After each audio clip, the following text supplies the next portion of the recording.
নিয়োগ যা হয়েছে সেইখানে দুর্নীতি হওয়ার ফলে অযোগ্য লোকদের হতো যে ঠাঁই হয়েছে সেই সব পৌরসভায়। আপনি যদি ধরেন স্যানিটারি ইন্সপেক্টর, ক্লার্ক ও অ্যাসিস্ট্যান্ট ইঞ্জিনিয়ার, এই সমস্ত জায়গাতে যদি এই ধরনের দুর্নীতিগ্রস্ত যারা দুর্নীতি করে যারা যুক্ত হয়েছে তাদের দ্বারা হতো যে সেই ইঞ্জিনিয়ার দ্বারা ওইখানে কতটা হতো যে সঠিক কাজ হবে সেই পৌরসভা এলাকাতে, প্ল্যানিং বা বিল্ডিং বা এই সমস্ত বিষয়গুলো আমাদের নজর দেওয়া দরকার বাজেটের পর, সেইগুলো একটু দেখতে বলবো।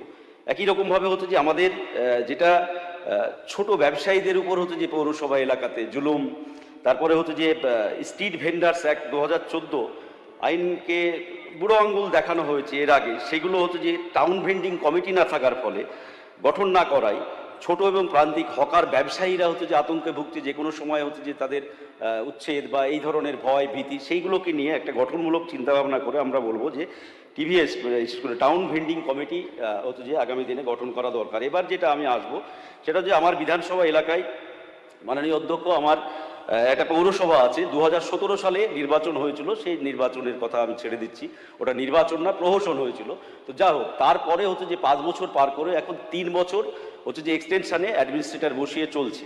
এখন এসডিও সাহেব আমাদের অ্যাডমিনিস্ট্রেটর আছেন, কিন্তু এই পৌরসভাতে মানে আমি শুধু ফিকারটা দিচ্ছি, এখন পর্যন্ত হতো যে আমাদের এই 8 বছর হলো এখন পর্যন্ত একটা শুধুমাত্র পার্মানেন্ট স্টাফ আছে, শুধু এফও মানে ফাইন্যান্স অফিসার ছাড়া, বাকি সমস্ত কাজ চলছে হচ্ছে যে ক্যাজুয়াল স্টাফ দিয়ে এবং ক্যাজুয়াল স্টাফ মানে বুঝতে পারছেন সেই সময়ে তৃণমূল কংগ্রেসের নেতারা হতো যে ঢুকিয়েছে, তাদের যে কাজে দিয়েছে সেই কাজের কোনো যোগ্যতা নেই, সমস্ত কাজটা চলছে হচ্ছে যে এইখানে। দ্বিতীয়ত হচ্ছে যে এইখানে আপনার এখনো বিল্ডিং নেই, অ্যাডমিনিস্ট্রেটিভ বিল্ডিং 17 সালের পর থেকে এদিকে 8-9 বছর ধরে একটা কোনো বিল্ডিং নেই। ওই পঞ্চায়েতের একটা ছোট্ট ঘর ছিল প্রপার ডোমকলে, সেই ঘরটাতে চলে। এখন এসডিও সাহেব অ্যাডমিনিস্ট্রেটর, কিছুটা অফিস ওখানে এসডিও সাহেবের কাছে নিয়ে গেছে।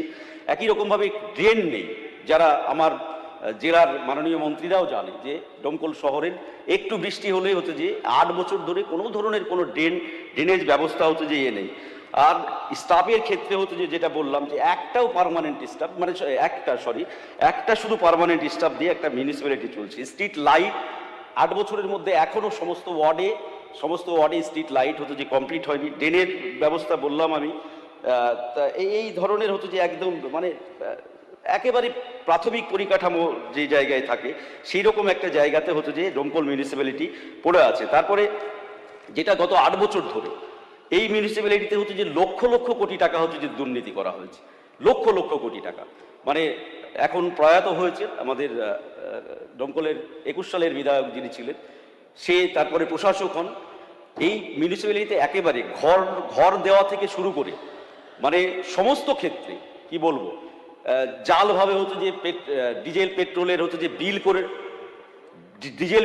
বিল করে নেওয়া থেকে শুরু করে, তো তিনি প্রয়াত হয়েছেন যার ফলে সেগুলো না, কিন্তু এখনো সেই দুর্নীতি, ঘর নিয়ে এরকম দুর্নীতি হয়েছে। আমরা নিজেরা করে পেয়েছি প্রায় 600 মানে একটা ওয়ার্ডে 700 ঘর দেওয়া হয়েছে, যাকে দেখা যাচ্ছে যার অ্যাকাউন্টে ঢোকানো হয়েছে সেই ঘরের টাকা পায়নি। এরকমভাবে প্রত্যেকটা ওয়ার্ডে 21টা ওয়ার্ডেই হচ্ছে যে এই দুর্নীতি হয়েছে। এই দুর্নীতির তদন্ত খুবই ভালোভাবে হচ্ছে যে করা দরকার, এবং যে নোডাল অফিসার ক্যাজুয়াল স্টাফ আছে ওখানে তার নেতৃত্বে একটা চক্র আছে, এখনো তারা বহাল তবিয়তে আছে, তারাই হতো যে এই দুর্নীতিটা হতো যে করেছে।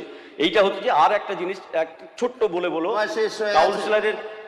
কাউন্সিলরের মেয়াদ শেষ হওয়ার পর ওরা ইচ্ছা মতো ওয়ার্ডে কোঅর্ডিনেটর নিয়োগ করে গিয়েছে। ভারত কুমার ঝাওয়ার